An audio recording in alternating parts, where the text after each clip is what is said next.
Story of love, tell it to me again. Wonderful story of love, with the immortal strain. Angels with rapture announce it, shepherds with wonder receive it. Sinner, oh, won't you believe it? Wonderful story of love. Okay. I keep hearing the camera kick on, so I'm not sure how well the stream's going to work tonight, but we'll see. Joseph's brothers. We're in chapter 43. For those that don't know, in the chapter leading up to this, Joseph's brothers have gone into Egypt to buy grain during the famine. Joseph's a powerful man at this point in Egypt, and he recognizes his brothers, but he remains unrecognized by them. In verse 7 of chapter 42, Joseph accuses them of being spies. He imprisons them for 3 days, and during that time, they reflect on their past actions. Verse 21 has a record of that discussion amongst themselves. They express their guilt and over their treatment of Joseph in the past. Joseph then devises a test for them. I'm not real sure that it was intended to be a test. It was presented as a test of their innocence.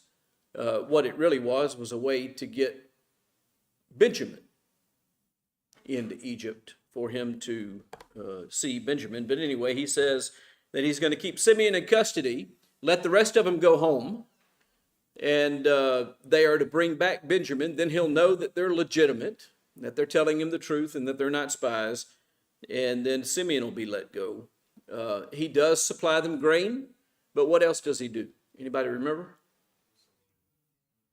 He gives them their money back, only he doesn't do it openly. He does it covertly by hiding it inside of the grain, inside of the sacks, which then leads them to be concerned that the accusation is going to come that they stole it.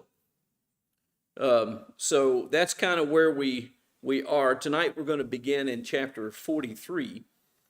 Now the famine, it says, was severe in the land, so it came about when they had finished eating the grain which they had brought from Egypt, that their father said to them, "Go back and buy us a little food." And Judah spoke to him, however, saying, "The man solemnly warned us, 'You shall not see my face unless your brother is with you. If you send our brother with us, we'll go down and buy you food. But if you do not send him, we will not go down. For the man said to us, 'You shall not see my face unless your brother's with you.'" So essentially, what's he saying to his father? It's a pointless endeavor unless Benjamin can go. He's made it clear that he is not going to see us if Benjamin's not with us. So there's no point in going unless you're going to let Benjamin go. Israel said, "Why did you treat me so badly by telling the man whether you had another brother?" He has trouble dealing with this situation. We talked about this a little bit last time, but it was 2 weeks ago. So what is his hang up with allowing Benjamin to leave? Okay, fear of losing him. Why is he afraid of losing him? He's the only other child that is born of Rachel. Rachel died giving birth to him. And he believes that he lost Joseph. So he's going to lose all of his connection to Rachel if something happens to Benjamin. So he's keeping Benjamin close. So he views even the fact that they told him about Benjamin as a bad thing. They said, "The man questioned particularly about us and our relatives, saying, 'Is your father still alive? Have you another other brother?'" By the way, when he asked that question, "Do you have another brother?" did he know about Benjamin?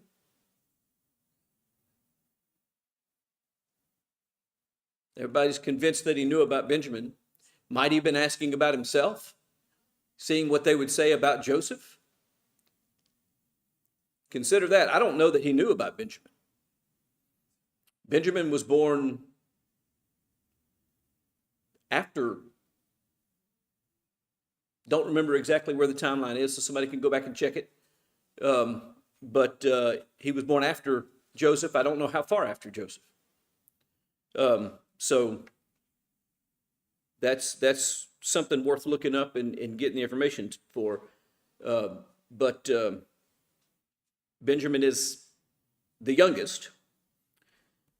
Could we possibly know that he would say, bring your brother down? That's our response. You know, he asked us specifically. He asked us about another brother. We just told him the truth. How could we know that he would say, bring him? Judah said to his father Israel, send the lad with me, and we will arise and go, that we may live and not die, we as well as you and our little ones. I myself will be surety for him. You may hold me responsible for him. If I do not bring him back to you and set him before you, then let me bear the blame before you forever. For if we had not delayed, surely by now we could have returned twice. So what's happened is they've gone back. They expressed the desire of Joseph. He said no. They've exhausted now all of that grain. So he says, go get some more food. And they say, there's not any point. You won't let us bring Benjamin. Then Judah says, look, if you'll let me bring Benjamin, I will promise you that I'll bring him back to you. And if I don't, then it's all on me. But we could have gone and been back 2 times just in the time that we've delayed arguing about this. Then their father is, by the way, did anybody get any citation particularly that gives us that information?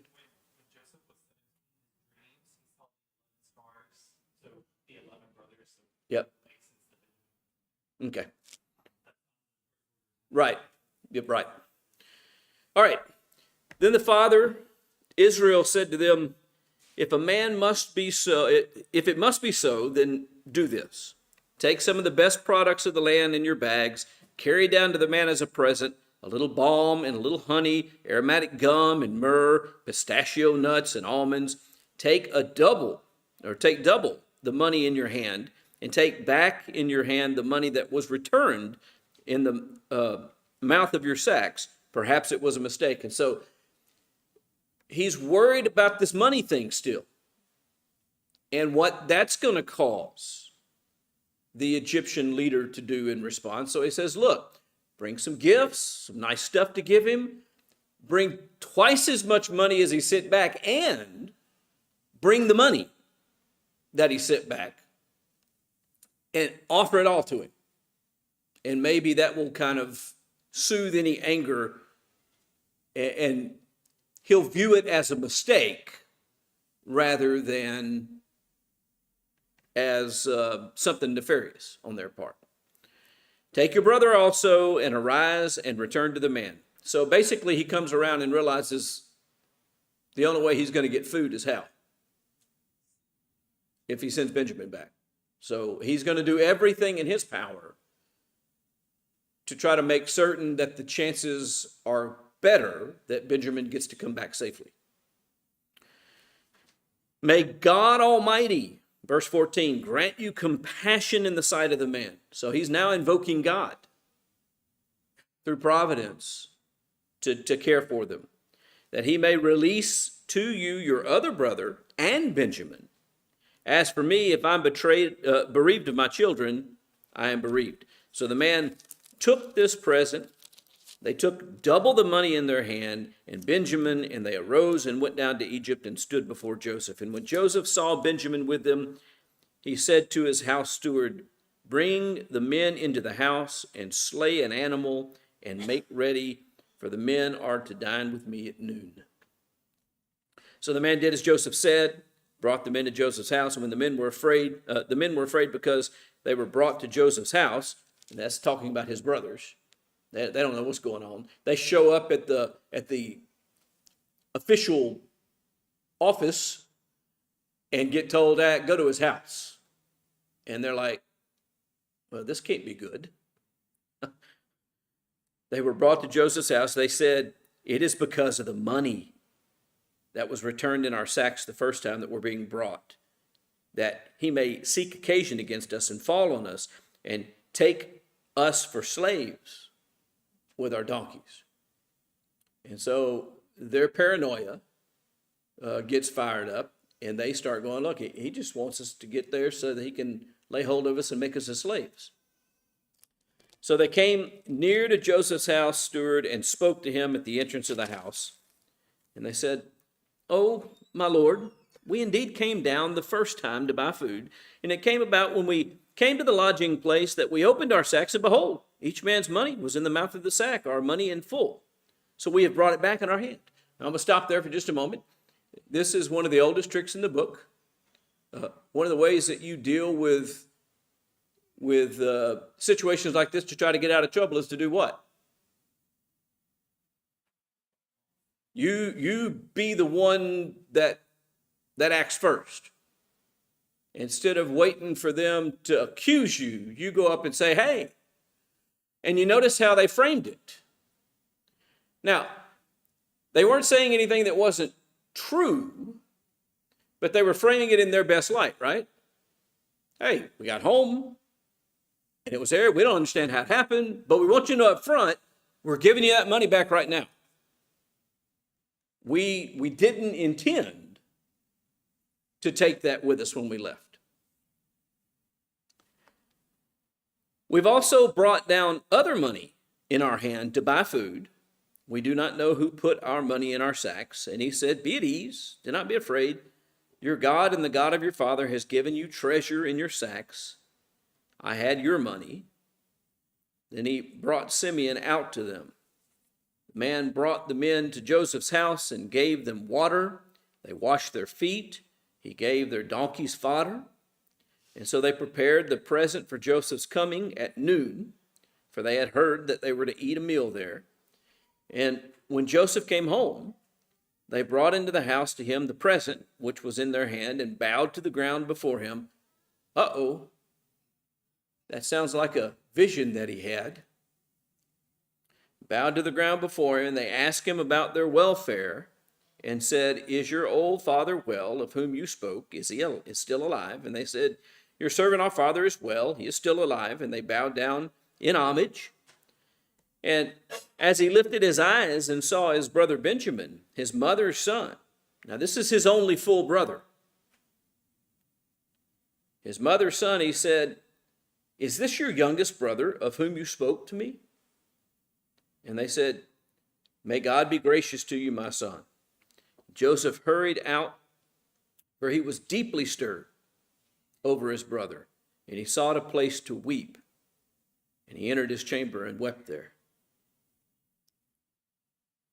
Then he washed his face, and he came out and controlled himself and said, "Serve up the meal." So they served him by himself, and them by themselves, and the Egyptians who ate with him by themselves, because the Egyptians could not eat bread with the Hebrews, for that's loathsome to the Egyptians. It's kind of funny how all that works. Later on throughout the New Testament, you'll find out that eating with the Gentiles was loathsome to the Hebrews. Now we've got the Egyptians, it's loathsome for them to be eaten with the Hebrews. That's unfortunately the way a lot of people behave. People that are different from them, people that they view as being less cultured, less important, can't have anything to do with those folks. That's as old as humanity. Are we likely to do away with that on a grand scale? No. What's the best that we can do? Do away with it ourselves. That's the best thing that we can do. I'll also mention this. It's kind of ironic. It's in the text, but it's not expressly stated in the text. Do you know who they ate with on a regular basis? Joseph. Do you know that he was a Hebrew? Now, they considered it loathsome to eat with the Hebrews, but they ate with one every day. and wasn't a problem at all because of his position, who he was, and the fact that they probably didn't even realize he was a Hebrew. All right. Now they were seated before him, the firstborn according to his birthright, and the youngest according to his youth. And the men looked at one another in astonishment. And he took portions to them from his own table, but Benjamin's portion was 5 times as much as theirs. So they feasted and drank freely with him. Now, that's not to say that they weren't served plenty. That's just to say that he was making it a point to show Benjamin what? His favor, his love. He wanted Benjamin to know that he had a favored status. Then he commanded his house steward, saying, fill the men's sacks with food, as much as they can carry. Put each man's money in the mouth of his sack, and put my cup, the silver cup, in the mouth of the sack of the youngest, and his money for the grain. And he did just as Joseph had told him. So Joseph takes it another step further. He puts all their money back in their sacks, but then he does one more thing. He says, take my cup, the silver one, the good one, and put it in the youngest one's sack. As soon as it was light, the men were sent away, they with their donkeys. They had just gone out of the city, and they were not far off when Joseph said to his house steward, up, follow the men, and when you overtake them, say to them, why have you repaid evil for good? Is this not the one from which my Lord drinks, and which indeed he uses for divination? You've done wrong in doing this. So he overtook them and spoke these words. And by the way, what's it talking about? The one he uses, the one he drinks from, the one he uses for divination purposes. That's that silver cup, which is in whose sack? Benjamin's sack. You've done evil. You've taken something from my master that's important to my master, that he uses. So he overtook them and spoke these words to them. They said to him, why does my Lord speak such words as these? Far be it from your servants to do such a thing. Behold, the money which we found in the mouth of our sacks we have brought back to you from the land of Canaan. Now, they're going back to the first money, right? And they're saying, well, we brought it back to you. How then could we steal silver or gold from your Lord's house? With whomever of your servants it is found, let him die, and we also will be my Lord's slaves. Now, that's kind of a rash thing to say. So he said, now let it also be according to your words. He with whom it is found shall be my slave, and the rest of you shall be innocent. Then they hurried, each man lowered his sack to the ground, and each man opened his sack, and he searched, beginning with the oldest and ending with the youngest, and the cup was found in Benjamin's sack. Then they tore their clothes, and when each man had loaded his donkey, they returned to the city. When Judah and his brothers came to Joseph's house, he was still there, and they fell to the ground before him. Joseph said to them, what is this deed that you have done? Do you not know that such a man as I can indeed practice divination? So Judah said, what can we say to you, my Lord? What can we speak, and how can we justify ourselves?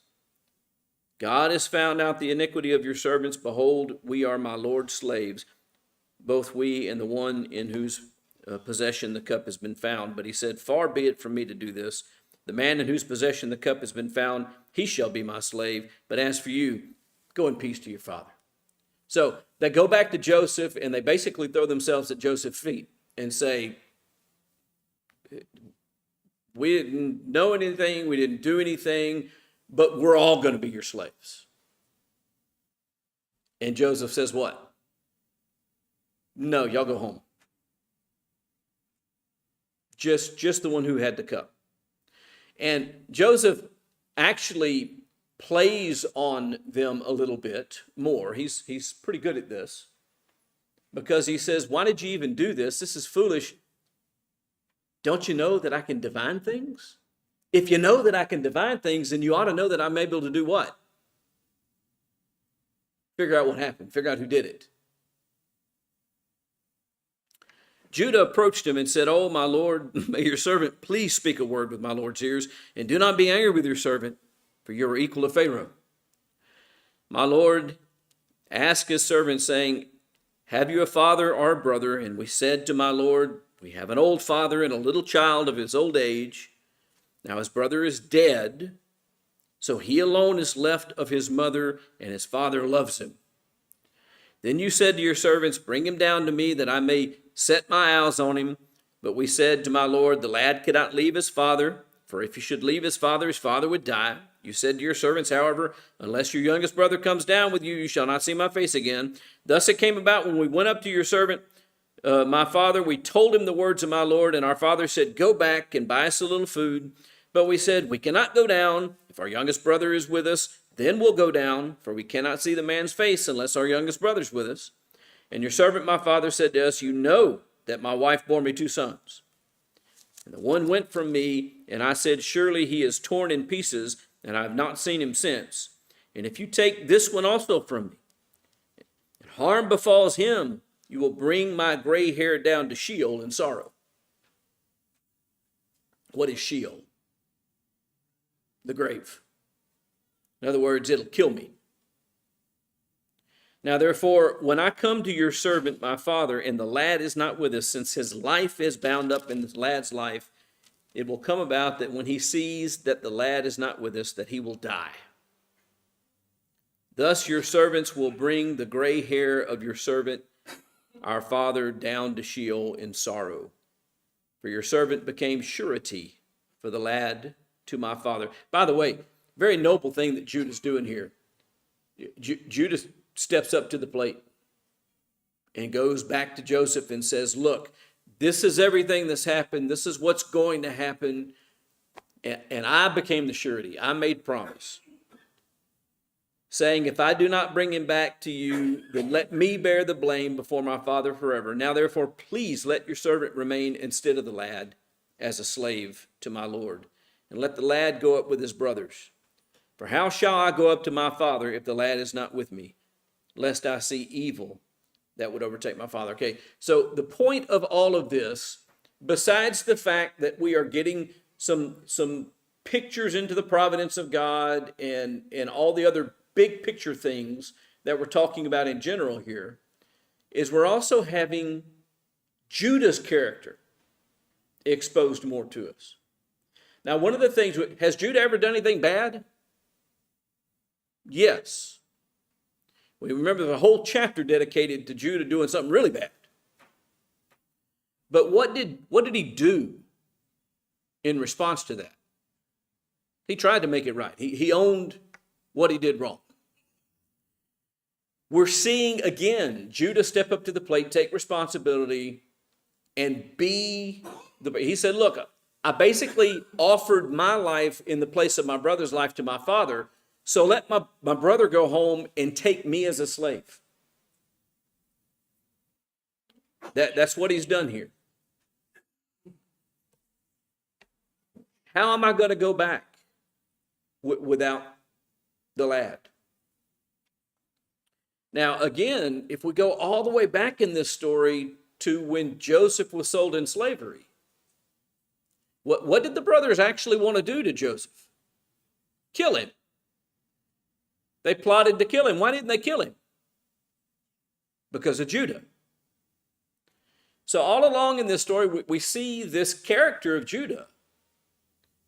And I am convinced that by the time we get to the end of the book, we're going to see that character is why Judah is chosen. And what was Judah chosen for?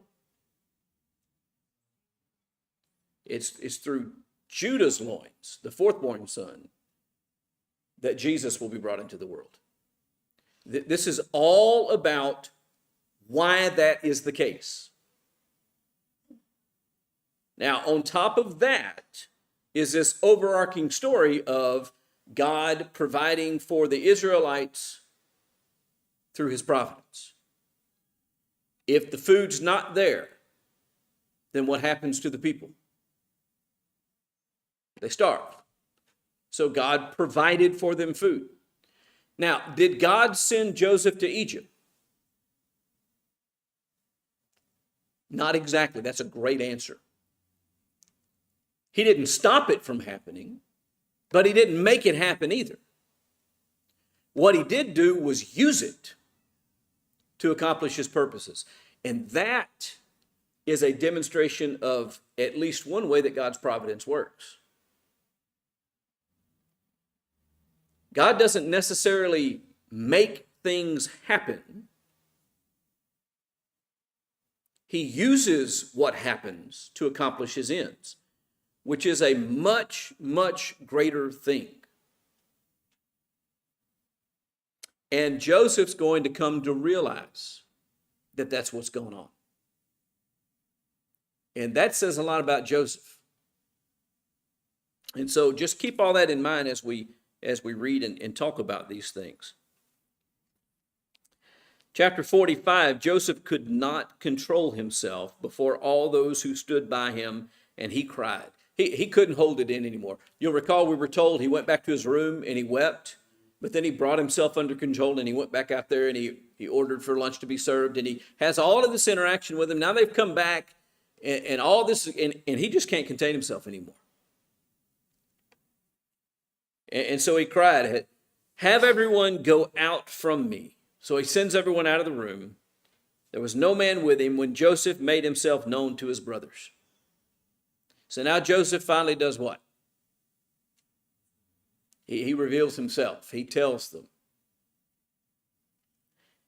He wept so loudly that the Egyptians heard it, and the household of Pharaoh heard of it. Joseph said to his brothers, "I am Joseph. Is my father still alive?" But his brothers could not answer him, for they were dismayed at his presence. Now, why were they dismayed? There's an interesting contrast that's going on here. Why is Joseph weeping? He's glad. These are his brethren. He's glad that he's going to be. He just can't hold it anymore. He's interacted with them all of this time and not said, "I'm your brother." He can't help it now. He has to let them know. And as happy as he is, and as impossible as it is for him to continue to hold this secret, they're terrified when they find out. Yes, sir.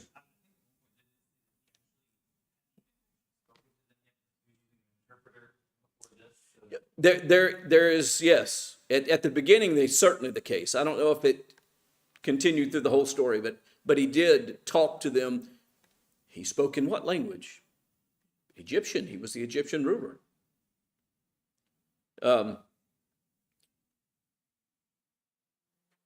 He says now, verse 5, "Do not be grieved or angry with yourselves, because you sold me here. For God sent me before you to preserve life." Now I'm going to stop there. There's so much to that verse. The first thing I want to note is, how much of the story did Joseph leave out? Did the brothers ever intend him to go to Egypt at all? No, who'd they sell him to? Some Ishmaelites in a caravan. They had no idea he was going to end up in Egypt. But he says, "You sold me here." He doesn't mean that I'm here because of you. He means what? Because of your actions, this is where I ended up.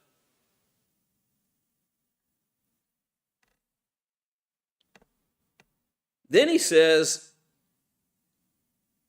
"But God," essentially. And he says, "God sent me before you." In other words, the reason I'm in Egypt is he got me here before you so that I could preserve life. Now, yeah, who does that sound like? That's a good question. Who does that sound like?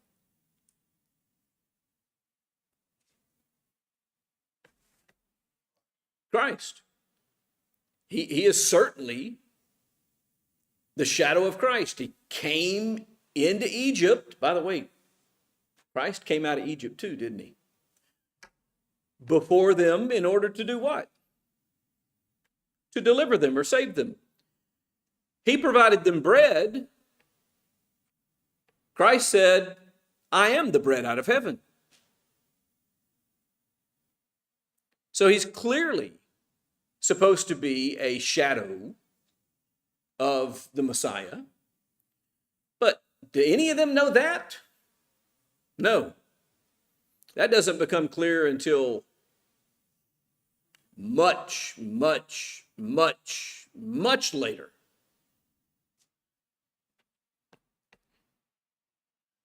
God sent me here before you to preserve life. Now, he preserved life for everybody in that region, right? For the Egyptians and for all the nations that surrounded Egypt. But he's not even talking about that. What life is he particularly talking about? Yeah, their life.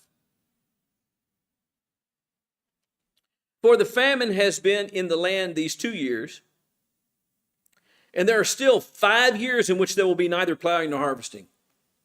He tells them, look, we're only 2 years into this thing. It's only going to get worse. God sent me before you to preserve for you a remnant in the earth. That has John the Baptist overtones. John was sent to provide a remnant for the Christ. God sent me before you to preserve you a remnant for the earth, to keep you alive by a great deliverance. Now, therefore, it was not you who sent me here, but God. He has made me a father to Pharaoh, and Lord of all of his household, and ruler over all the land of Egypt. And so Joseph does something that he has consistently done throughout his entire life as well, and that is what? Give God credit for everything. When they came to him saying, can you tell us these dreams? His response was, I can't tell you, but God will.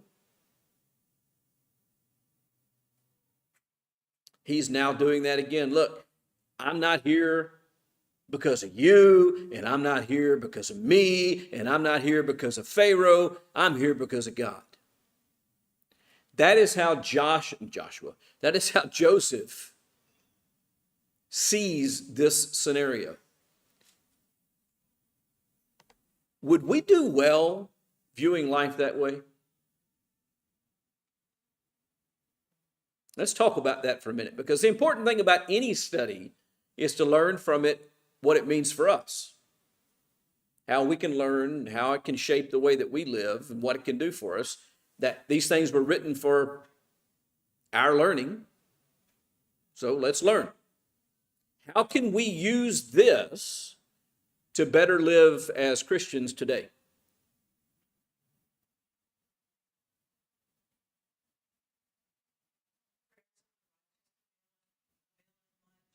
Okay.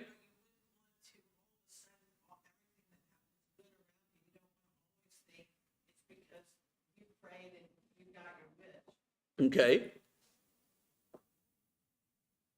But generally speaking, who's the giver of every good and perfect gift? And that's ultimately what Joseph is saying, right? Things worked out the way that they did because of what? Because this was God. Do we believe that God is at work? Jesus actually told people in his day, my Father is working until now, and I am working.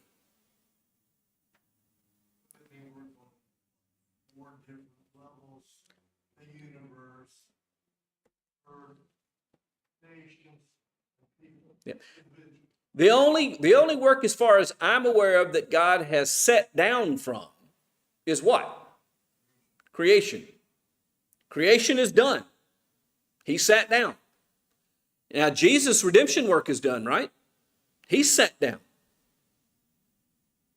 From that perspective, there's nothing else for him to do on the earth to secure redemption.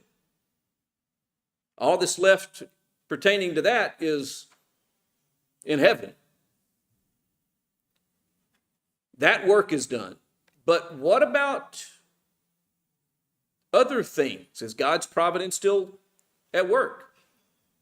So, what do we do when something good happens? We offer thanks to God. Now, here's where it gets really hard. What do we do when something bad happens? Because really, that's what Joseph is talking about here. Joseph's not talking about good things. What's Joseph talking about?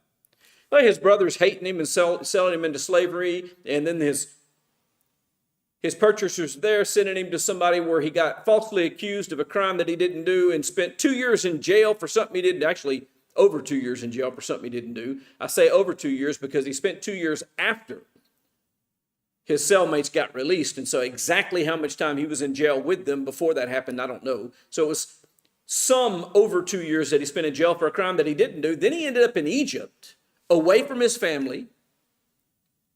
He didn't know his youngest brother. He recognized the other brothers, but he had to ask, is this the one that you told me about? He didn't know Benjamin. He hadn't seen his father in how long? A while. Years. There's a lot in his life that would not have been considered good, and yet he's saying, this is all the work of God for our good. What do we do when things don't turn out the way we want them to turn out? What do we do when we pray to God and we say, I really love this person and they're sick and I want you to heal them, and they die?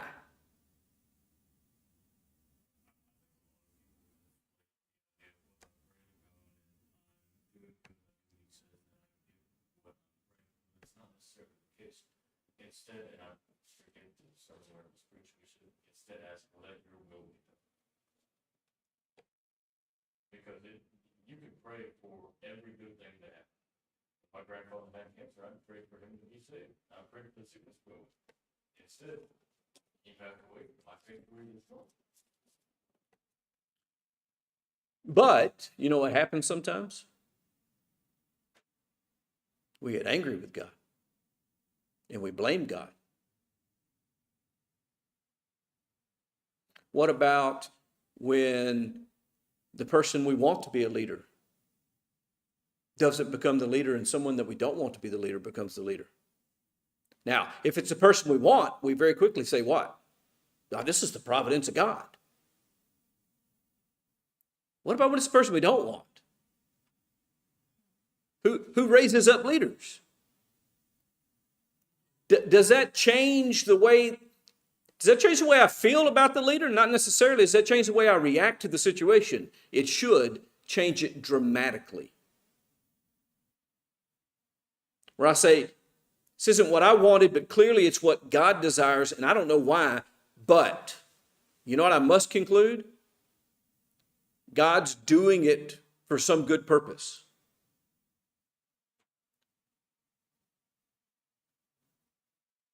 But boy, that's hard to do sometimes, isn't it? Like 2,500 years ago, when Israel was punished by its enemies and thinking we're being punished, God forsaken us. But indeed, that was actually God intervening in history. Isn't that exactly what the prophet Haggai was all about? How long are you going to let these Chaldeans do all this terrible stuff to us? God said, hey, you know what? You'd be shocked to find out that I am actually at work. Because you know what I'm doing? I'm raising up the Chaldeans to come over and punish you. And then Haggai's response ultimately is what? I know this is your doing, but then he goes on to complain a little bit more, which I think is really where most of us fall in, right?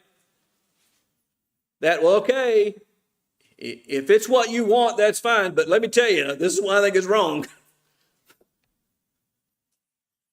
And do you realize what we're doing when we do that? You ever thought about that? That you're actually saying to the creator of the universe, I think my way would be better than yours? And that gets to some of the teaching we have in the New Testament, like in the book of Romans. It says, how can the thing that's molded say to the potter, why did you make me this way? Instead, what should we do? Be grateful for whatever God brings about. That is what James is talking about when he says, don't say, I'm going to go to a city and conduct business and make a profit, but instead say, if the Lord wills, I will do this or that. And then be satisfied with the outcome, which again is the overall teaching of the New Testament, which is what? Learn to be content in whatever circumstances that you're in. I have to stop. Where did I actually stop reading and talking? Verse 6? Verse 7? Not verse 8. So we're going to pick up, if the Lord wills, chapter 45 and verse 9 and following next time. Just a side note for the record, we got through chapter 43, 44, and 8 verses of 45 tonight. Good job, guys.